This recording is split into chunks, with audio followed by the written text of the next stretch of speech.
Hello, hi everyone. Hope you are keeping well. This is Vishal Masi and welcome back to my channel Economic Sites. So today we are going to study very important question for ISC term 2.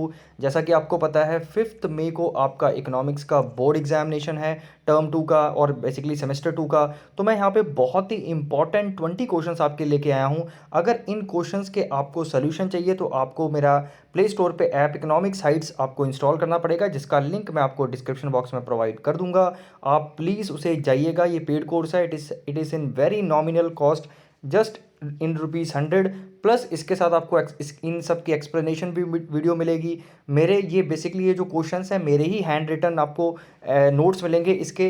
Basically इन सब के जो answers हैं मैंने it is basically hand written, ठीक है। Plus आपको इसके साथ 50 बेस्ट MCQs भी मिलेंगे with solutions and that will be helping you a lot in your basically board examination. जो फर्स्ट क्वेश्चन है जो आपको ध्यान रखना है that is a functions of the commercial bank, और ध्यान रखिएगा ये सब 4 मार्क्स के अकॉर्डिंग है, तो don't exceed 4 to 5 points, maximum 5 points लिख सकते हैं, ठीक है। तो ये आपको ध्यान में रखना है। Next that is explain the functions of the central bank.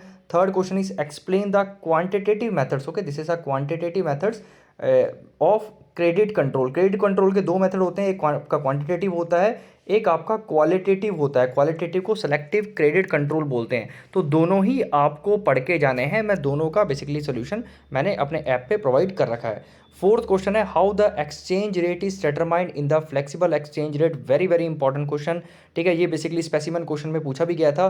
Next that is the fifth question explain the methods of the debt redemption.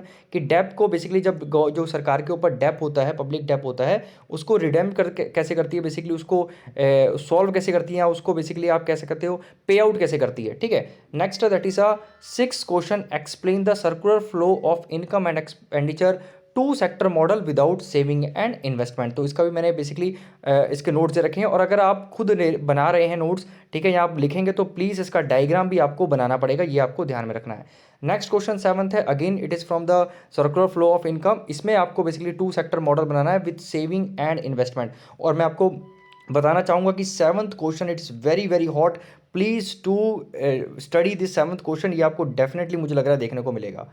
Next है 8th question that is explain the 3 sector model. 3 sector model यहाँ अब इसका दूसरे वे में question आ सकता है, explain the circular model with the help of the government या with the role of the government. तो जब भी गवर्नमेंट आ जाती है basically circular flow of income में, वो ऑब्वियसली 3 सेक्टर मॉडल बन जाता है। Next that is a 4 sector model. 4 sector model में गवर्नमेंट के साथ एक और चीज हो जाता है that is a rest of the world. तो क्वेश्चन आ सकता है एक्सप्लेन द 4 सेक्टर मॉडल और the circular flow of income and expenditure with using rest of the world, ठीक है।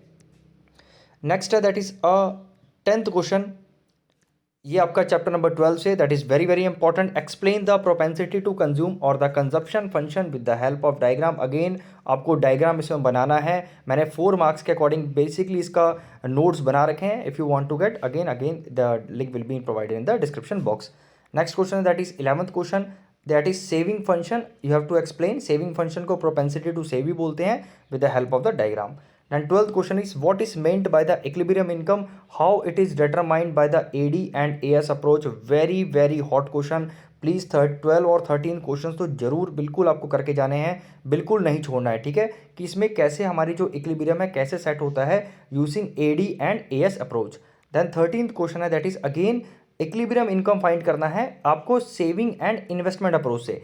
पहले वाले क्वेश्चन में क्या था, AD और AS अप्रोच था, और इस वाले में है basically saving and investment approach.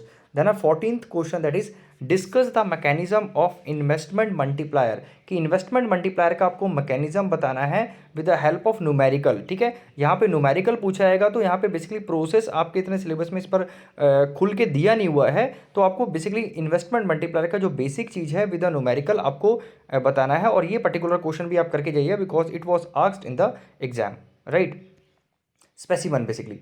Next that is a 15th question explain the functions of money. तो फंक्शंस ऑफ मनी आता है, तो फंक्शंस ऑफ मनी में बेसिकली 3 तरह के होते हैं, प्राइमरी, सेकेंडरी, कंटिंजेंट। तो अगर आपका सिंपल फंक्शंस ऑफ मनी आता है तो कोई भी 4 फंक्शंस आप लिख के आ सकते हैं डिस्क्राइबिंग इन 3 to 4 लाइन्स, ठीक है, each function. Then 16th question है, इसमें स्पेसिफिकली पूछा है कि प्राइमरी फंक्शन बताओ मनी के। तो 2 होते हैं basically, okay, medium of exchange and measure of value. तो दोनों ही बेसिकली आपको लिख के आने हैं। ऐसे ही सेकेंडरी में आपके 3 होते हैं, ठीक है, आपको तीनों लिखने हैं। अगर आपके क्वेश्चन आता है 18 कंटिंजेंट फंक्शन, तो कंटिंजेंट आपको दिए गए हैं जो बुक में, वो आपको चारों लिखने हैं, ठीक है।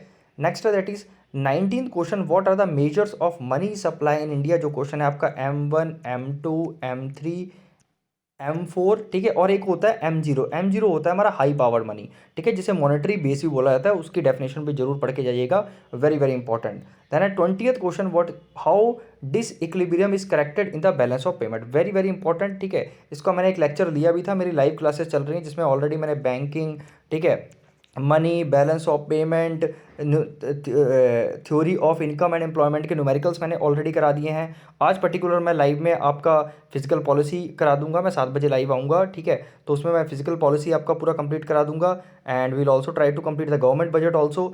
तो ये बहुत बहुत इंपॉर्टेंट क्वेश्चन है। इसके जो आपको बेसिकली कीवर्ड्स हैं मेरे ऐप में फ्री मिल जाएंगे, तो मेरा ऐप जरूर इंस्टॉल कीजिएगा, उसमें आपको काफ़ी फ्री कंटेंट भी आपको देखने को मिलेगा, ठीक है। तो ये बेस्ट 20 क्वेश्चंस थे जो आपको करके जाने हैं, and I don't think so इसके बाहर कुछ पूछा जाएगा। एंड आई थिंक ये क्वेश्चंस आपको बहुत बहुत बहुत ज़्यादा हेल्प करने वाले हैं। प्लस इसके साथ आपको चैप्टर रीड करना है, चैप्टर्स की समरी पढ़नी है अच्छे से, जितने भी ब्लैक हेडिंग्स में आपके बुक्स में दिया होगा वो पढ़ के जाना है, हाइलाइट्स जो भी दिया होता है उनको पढ़ के जाना है, डायग्राम्स देख के जाने हैं, ठीक है। तो ये सारी चीज़ें आपको करके जानी है बिफोर द एग्ज़ाम। तो आई होप आपको बहुत अच्छे समझ में आया होगा lecture. So thank you so much, God bless you, please visit my app, it will definitely going to help you in all the ways. So thank you so much, god bless you, all the best.